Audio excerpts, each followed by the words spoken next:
Hello बच्चा party. कैसे हो आप सब लोग। स्वागत है आप सभी का अपने यूट्यूब चैनल राजस्थान जी के 18+ पर।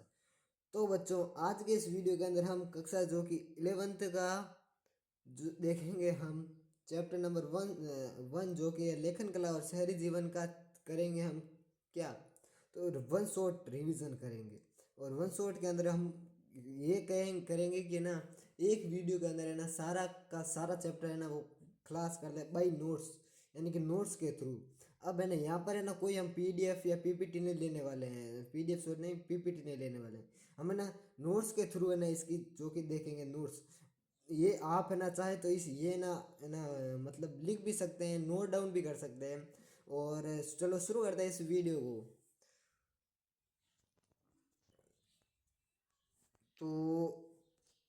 तो सॉरी ना अब शुरू करते हैं यहाँ से। तो मेसोपोटामिया जो कि है वो नोट्स के थ्रू हम इसका देखते हैं। मेसोपोटामिया, अब लेखन कला और शहरी जीवन, तो ये जान लेते हैं कि शहरी जीवन ना सबसे पहले कहाँ स्थापित हुआ था। तो ये मेसोपोटामिया के अंदर हुआ था। और लेखन कला और शहरी जीवन दोनों ही यहाँ पर मतलब सबसे पहले ना शुरू हुए थे। अब हम पहला टॉपिक देखते हैं, मेसोपोटामिया शब्द की उत्पत्ति। अब देखते हैं मेसोपोटामिया शब्द है ना उसके ना उत्पत्ति कहाँ से हुई है मित्रों। तो मेसोपोटामिया शब्द है ना दो भाषा सॉरी है ना दो शब्दों से मिलकर बना हुआ है। एक तो है मेसोस और एक है पोटेमोस। अब ये ना जैसे कि है अपना जो कि मेसोपोटामिया है ना, मेसोपोटामिया, तो यहाँ पर है ना मेसोस से रखना है एक, और पोटेमोस मेसोस हो गया। और यहाँ पर है ना मेसोपोटामिया का हम अलग अलग कर देंगे। और तो यहाँ पर यहाँ से हम है ना सिंध विच्छेद कर देंगे। और तो यहाँ से है ना सॉरी है ना 2 मिनट रुकना है मित्रों। यहाँ से मैसो से हम इसका ना जो कि हटा देंगे ना, तो यहाँ पर दो शब्द हो जाएंगे मैसोस और पोटेमस। पोटेमोस यानी कि नदियाँ और मैसोस यानी कि मध्य। और तो माँ से तो हम याद रख सकते हैं मैसोस यानी कि मध्य और पोटेमोस यानी कि नदी, यानी कि दो नदियों से घिरा हुआ क्षेत्र, दो नदियों से घिरा हुआ क्षेत्र कौन सा है, मेसोपोटामिया। ये आपको ध्यान रखना है। और ये मेसोपोटामिया शब्द की किस भाषा से उत्पत्ति हुई थी, तो मेसोपोटामिया शब्द किसका है, तो ये है ना मेसोपोटामिया ना यूनानी भाषा से लिए गए हैं। तो आपको अगर ये भी ना क्वेश्चन पूछा जाता है कभी कभी कि मेसोपोटामिया शब्द का अशाब्दिक अर्थ क्या है और यह किस भाषा से लिया गया है, तो यहाँ पर ये ना आपके नंबर का ना जो कि लघुत्रात्मक प्रश्न भी आ सकते हैं, ये आपको ध्यान रखना है। तो बढ़ते हैं आगे। और तो ये रहा देखो मित्रों, मेसोपोटामिया शब्द के में दो नदियों के बीच का ना क्षेत्र को क्या कहते हैं, मेसोपोटामिया। तो ये आपको मैंने बता ही दिया। और मेसोपोटामिया दजला और फरा, अब देखो नदियाँ तो दो थी, तो नदियाँ दो कौन कौन सी थी, तो पहली थी अपनी दजला, और सॉरी दजला, और दूसरी थी कौन सी, फरात।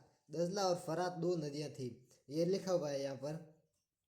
कौन कौन सी थी, तो एक तो थी अपनी दजला और एक थी फरात। ये आपको ध्यान रखना है, ये आपका ना मोस्ट इम्पोर्टेंट, ये ना मोस्ट लगा लो आप, है ना, ये मोस्ट इम्पोर्टेंट क्वेश्चन है मैं दे रहा हूँ ना। ये आपके पूछे ही पूछे जाएंगे, ये ना मतलब मैं पीडीएफ के थ्रू है ना नोट्स के थ्रू है ना आपको समझा रहा हूँ।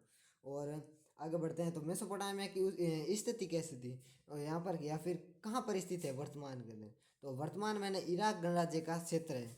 किसका, इराक का, ये भी पूछा जाता है।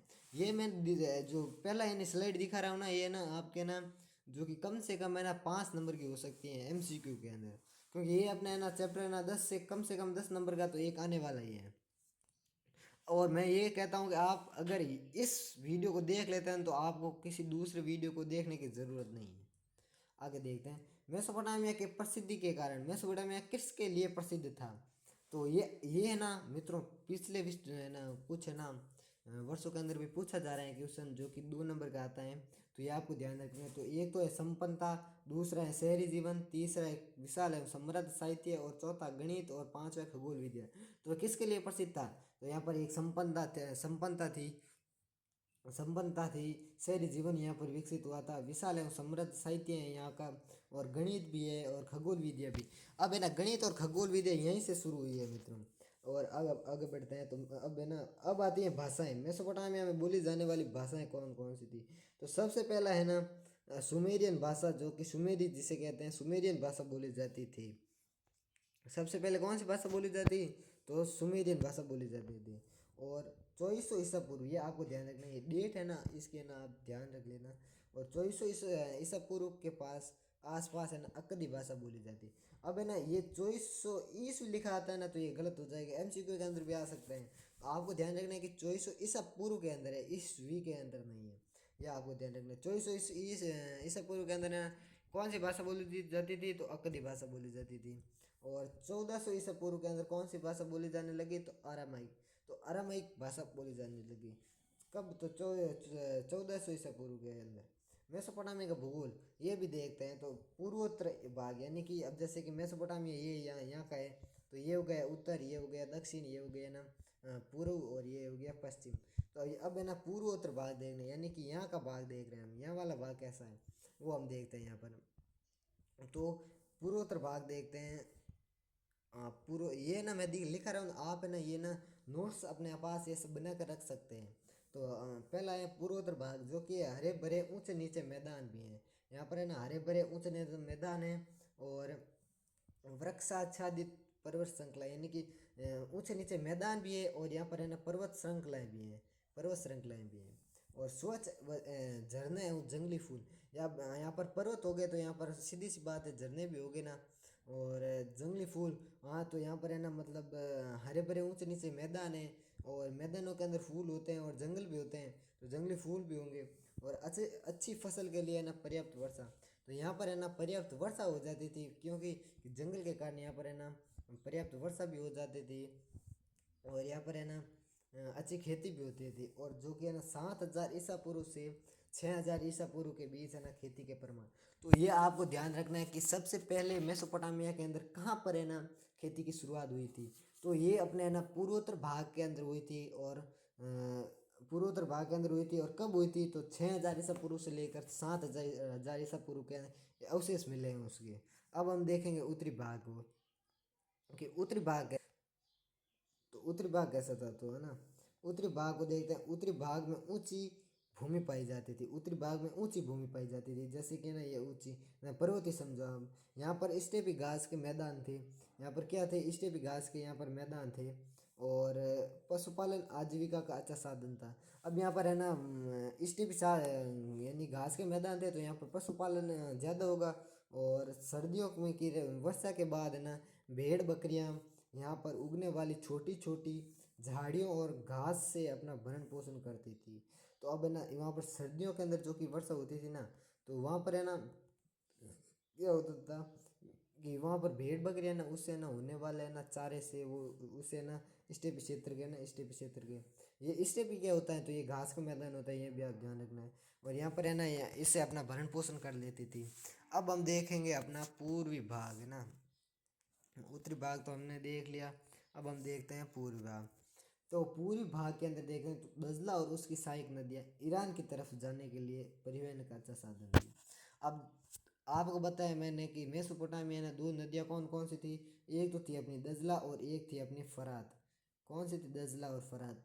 और दजला और उसकी सहायक नदी, अब है ना दजला है ना और उसकी सहायक नदी ईरान की तरफ, वहाँ पर दो साम्राज्य थे।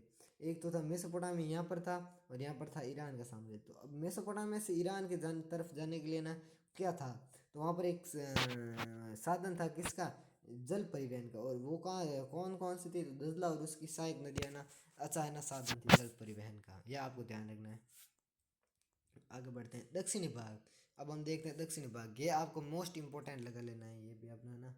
तो दक्षिणी भाग तो एक रेगिस्तानी भाग है। अब दक्षिण के अंदर क्या है ना रेगिस्तान है वहाँ पर। और इस भाग में ना सबसे पहले लेखन प्रणाली और नगरों का विकास हुआ था। अब हाँ पूछ ले कि किस मेसोपोटामिया के किस भाग के अंदर लेखन कला और शहरी जीवन का या फिर है ना लेखन प्रणाली का ना शुरू विकास हुआ था, तो ये ना दक्षिणी भाग के अंदर ही आपको ध्यान रखना है। एमसीक्यू में पूछ सकता है, 100 टाइप के प्रश्न में भी पूछ सकते हैं। और उपजाऊ भूमि, यहाँ पर उपजाऊ भूमि थी। और दजला व फरात में बाढ़ आने के कारण है ना यहाँ पर उपजाऊ मिट्टी भी थी। फरात नदी रेगिस्तान में कई धाराओं में बहती थी। अब फरात है ना रेगिस्तान में ना कई धाराएं, मतलब रेगिस्तान के अंदर कई धारा, जैसे कि एक बड़ी नदी आ रही है, यहाँ पर पूरा रेगिस्तान है, तो ये ना ऐसे ऐसे ऐसे कई धाराएं चली जाएगी, क्योंकि यहाँ पर रेगिस्तान है। अगर इसके ना मतलब ये नदी आती सीधी है ना नदी की तरह ना ऐसी होती ना, तो ये कहीं क्या मैंने सीधे सीधे चली जाती ना। यहाँ पर रेगिस्तान था, यानी समतल भाग था, तो यहाँ पर एक ऐसे ऐसे जाएगी ना। और ये धाराएं सिंचाई की नहरों के काम आते थे। अब इससे है ना क्या होता था कि वहाँ पर है ना सिंचाई की जाती थी। अब आगे देखते हैं ग्रामीण एवं शहरी जीवन। अब है ना अगले टॉपिक के अंदर बढ़ते हैं ग्रामीण एवं शहरी जीवन की तरफ।